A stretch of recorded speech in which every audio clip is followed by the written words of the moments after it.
Jude Pettitt has extensive experience in human resources within Australia, and I thought it might be helpful for you to hear from her about making an impression within the first few seconds.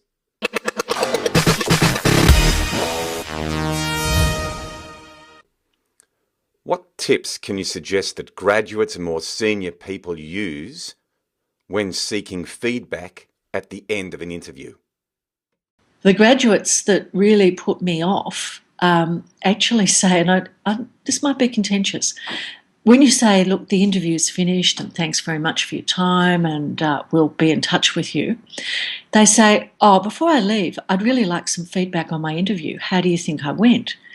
And I know that's an incredibly Gen Y thing, but the first few times I sort of went, well, we need to think about it for a little bit, and we need to think about it in light of who else we're interviewing.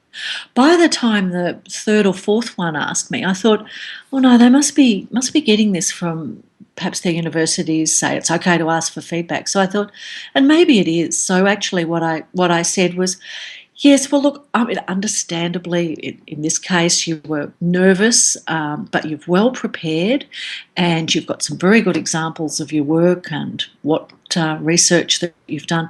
And as soon as you would give them sort of 3 or 4 bits of feedback, they'd go, yeah, that's what I expected to hear, and they were happy.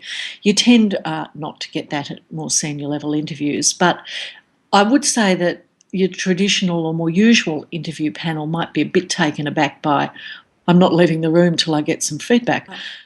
I would suggest to a graduate, if they wanted to come at feedback in a particular way, I'd tend to say to them, why don't you ask something like, have I covered all the areas in enough detail?